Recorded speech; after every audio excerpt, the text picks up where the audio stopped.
तो जैसा कि आप सभी को पता होगा, एक लंबे इंतज़ार के बाद हमें एसओएल के एनईपी कोर्सेज के जो पेंडिंग रिजल्ट थे वो फाइनली हमें देखने को अब मिल चुके हैं। जी हाँ, सारे कोर्सेज जो है उनके जो रिजल्ट है वो आ चुके हैं 5th सेमेस्टर के। सिर्फ सीबीसीएस का बीए प्रोग्राम का रिजल्ट अभी नहीं आया है, जो कि ईआर का है, वो आ जाएगा।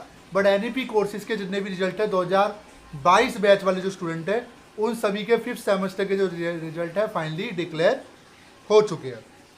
अब इस वीडियो में हम क्या डिस्कस करने आए हैं? इस वीडियो में वो डिस्कस चीज़ें करने आए हैं जो कहीं ना कहीं आप सभी इस प्रॉब्लम को कहीं ना कहीं पहले से ही इससे परेशान होंगे। हो सकता है कि कईयों को अब ये प्रॉब्लम नहीं आई होगी। जैसा कि आप सभी को पता होगा कि रिजल्ट एक तो दिल्ली विश्वविद्यालय जो है एसओएल का इतना डिले करता है, तो ठीक है डिले करता भी है तो कोई दिक्कत वाली बात नहीं है। बट जब रिजल्ट आता है, रिजल्ट आने के बाद एक तो रिजल्ट नहीं आता तब प्रॉब्लम, जब रिजल्ट आ जाता है तो प्रॉब्लम। अब प्रॉब्लम क्या है? अब सबसे बड़ी प्रॉब्लम जो है रिजल्ट में अब देखने को मिल रही है, जो कि मैंने पहले ही बता दिया था आपको कि ये प्रॉब्लम देखने को ज़रूर मिलेगी जब किसी बड़े कोर्स का रिजल्ट आएगा। आज तो कमाल ही हो गया, बीए प्रोग्राम और बीकॉम प्रोग्राम का भी रिजल्ट डिक्लेयर कर दिया गया है, साथ में ऑनर्स का भी, और सारे कोर्सेज के रिजल्ट ऑलमोस्ट आ चुके हैं। अब प्रॉब्लम अब हमें धीरे धीरे बच्चों की देखने को मिल रही है। सबसे पहली बड़ी प्रॉब्लम क्या है? प्रॉब्लम है अब्सेंट वाली प्रॉब्लम। अब्सेंट, जी हाँ, अब्सेंट एक ऐसी चीज़ है, अगर मैं एग्ज़ाम देकर आया हूँ, अगर मैंने असेसमेंट दिया है, तो क्यों मुझे अब्सेंट किया गया है? तो ये प्रॉब्लम जो मुझे लगता है कि टेक्निकल प्रॉब्लम है या स्टाफ की कोई मिस्टेक है या जानबूझ के किया जा रहा है, इसका कोई जवाब दिल्ली विश्वविद्यालय के पास फिलहाल नहीं है। आप ध्यान से सुनिए मेरी बात।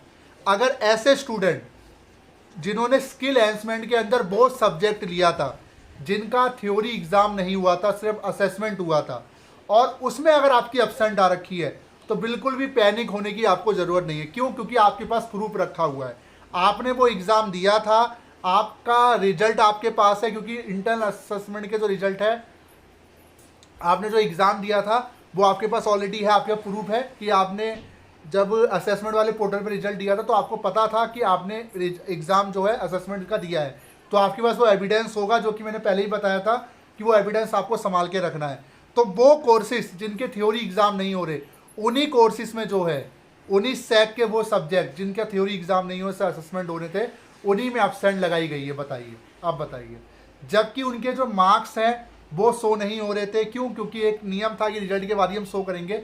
तो भाई अब्सेंट का क्या मतलब बनता है? अब्सेंट का क्या मतलब बनता है? सबसे बड़ी बात, ठीक है। तो अगर ऐसी कुछ प्रॉब्लम आ रही है, पैनिक होने की ज़रूरत नहीं है, आपके पास एविडेंस है। दूसरी सबसे बड़ी प्रॉब्लम कि वही सेम सब्जेक्ट जिसमें एफ की प्रॉब्लम आ रखी है, जिनके एग्ज़ाम नहीं होते। पहले मैं ये डिस्कस कर देता हूँ, ये थोड़ा रेयर केस है, ठीक है। जैसे सब्जेक्ट जिनमें एफ लगाया गया है, क्या कोई बच्चा असेसमेंट में फेल हो सकता है घर बैठे बैठे? बिल्कुल नहीं हो सकता, ठीक है। तो मैं इसके लिए बताऊँगा क्या करना है। तो अगर ये प्रॉब्लम आपको आ रही है एफ की और ए बी की, तो पैनिक होने की ज़रूरत नहीं है। आपके पास प्रूफ है, आपने जब असेसमेंट दिया था, आपने अटैम्प्ट किया था, तो आपके पास पूरे एविडेंस आपके पास होंगे, ठीक है। अब वो केसेस जो सैक के, वो केसेस सैक के अलावा वो सब्जेक्ट जिनके आपने एग्ज़ाम देकर आए थे बट उसमें भी आपको अब्सेंट कर दिया गया, अब उनमें क्या करें? तो देखिए, उनका सिंपल सा एक ही सॉल्यूशन बताया गया है। तो उनका एक ही सॉल्यूशन ये बताया गया एसओएल की तरफ से कि जिस भी एग्ज़ाम सेंटर में आपने एग्ज़ाम देने गए थे, अगर अब्सेंट लगा हुआ है जिसका आपका एग्ज़ाम हुआ था, वहाँ से आपको अटेंडेंस शीट लानी पड़ेगी और उस अटेंडेंस शीट को जो है नॉर्थ कैंपस में सबमिट करना पड़ेगा। बस यही चीज़ आपको करनी पड़ेगी। अब कब तक अपडेट होगा, क्या होगा, इसकी टाइमिंग तो आपको वहीं से पता चलेगी, ठीक है। तो कुल मिला के ऐसे सब्जेक्ट जिनके आपने एग्ज़ाम देकर आए थे सेंटर पे जाके, तो उनका यही बोला गया, शुरू से ही यही परंपरा एसओएल के अंदर चली आ रही है कि आपको वहाँ से अटेंडेंस शीट लाकर जो है सबमिट करनी पड़ेगी, और वो अटेंडेंस शीट ऐसी आप सबमिट करोगे तभी जाकर जो है आपका रिजल्ट अपडेट किया जाएगा। अगर जिनका ईआर आ रखा है, अब देखिए ईआर की भी कंडीशन कई सारी होती है। पहली चीज़, अगर आपने एग्ज़ाम नहीं दिया है तो फिर कुछ नहीं हो सकता। अगर आपने एग्ज़ाम दिया है तो अब्सेंट लगा हुआ है, तो वो नॉर्थ कैंपस जाकर ही आप उनको बताइए कि सर मैंने एग्ज़ाम दिया था और मुझे अब्सेंट दिया गया है, ठीक है। इसके अलावा अगर एफ की समस्या आ रही है किसी सब्जेक्ट में, तो उस कंडीशन में आपको जो है एग्ज़ाम दोबारा से देना पड़ेगा। देखिए, एफ की समस्या को ये लोग ठीक नहीं करते हैं। मैं आपको सच बताऊं, जिन पेपरों के आपने एग्ज़ाम दिए थे और एफ आ रखा है ऑलरेडी उस किसी सब्जेक्ट के आगे, तो उनको ये ठीक नहीं करते, ये कहते हैं कि आपको दोबारा से एग्जाम देना होगा या री इवैल्यूएशन आप डाल दीजिए, ठीक है। और इसमें भी कंडीशन है सिर्फ जेनिक इलेक्टिव और डिसिप्लिन का ही री इवैल्यूएशन होता है, बाकी अदर कोर्सेज का री इवैल्यूएशन नहीं डाल सकते। तो ये भी सबसे बड़ी प्रॉब्लम है दिल्ली विश्वविद्यालय के अंदर, ठीक है। अब जीरो की प्रॉब्लम सबसे बड़ी आ रही है। तो जीरो क्यों आ रहा है सर? देखिए जीरो का तो ऐसा है, मैं आपको बता देता हूँ, अगर 40% से अगर ग्रेड आपका कम रहता है तो जीरो नंबर लगा दिया जाता है, यानी एफ आ जाता है, जीरो पे ग्रेड पे एफ आता है, ठीक है। तो इसमें ग्रेडिंग सिस्टम चल रहा है, नंबर तो इसमें कुछ नहीं है, सीडी पे लगता है टोटल, ठीक है। तो पहले तो ये कंफर्म कीजिए कि आपका जो ईआर आ रखा है वो किस वजह से आ रखा है। सबसे बड़ी बात, अगर आपका जो ईआर आ रखा है वो उन सब्जेक्ट में आ रखा है जिन सब्जेक्ट के आपके थ्योरी एग्जाम नहीं हुए थे, जैसे सैक के, तो उस कंडीशन में जो है अब्सेंट आ रखा है या ईआर आ रखा है, तो आप एसओएल जाकर इस चीज़ को दिखाइए। और मुझे लगता है आने वाले 1 से 2 दिन के अंदर एसओएल इसको लेकर कोई फॉर्म वगैरह भी निकालेगा कंप्लेंट के लिए, ठीक है। तो अभी तो जस्ट रिजल्ट आया है, प्रॉब्लम जाएगी उनके पास, भीड़ जाएगी, तब पता चलेगा कि क्या होता है, ठीक है। बाकी अब्सेंट के केसेस में जिनके एग्जाम आप देकर आए हो उसके लिए आपको अटेंडेंस शीट सबमिट करनी पड़ेगी। तो जीरो का मैंने बता दिया और आपका एबी का बता दिया और अब्सेंट का मैंने आपको बता दिया। अब 2 प्रॉब्लम और जो कि देखने को मिल रही है, मेन ओपी और सब्जेक्ट नॉट शोइंग।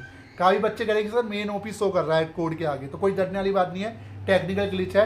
काफ़ी बच्चे ये भी करेंगे सर सब्जेक्ट शो नहीं कर रहे हैं, जबकि उनके नंबर शो कर रहे हैं, सब्जेक्ट शो नहीं कर रहे, सब्जेक्ट का नेम शो नहीं कर रहा, तो भी कोई डरने वाली बात नहीं है, ये टेक्निकल ग्लिच है, आने वाले टाइम पे ये ऑटोमेटिकली सॉर्ट आउट हो जाएगी, ठीक है। मदर्स नेम शो नहीं करता है, ये भी एक टेम्परेरी प्रॉब्लम है, ऑटोमेटिक सॉर्ट आउट हो जाएगी।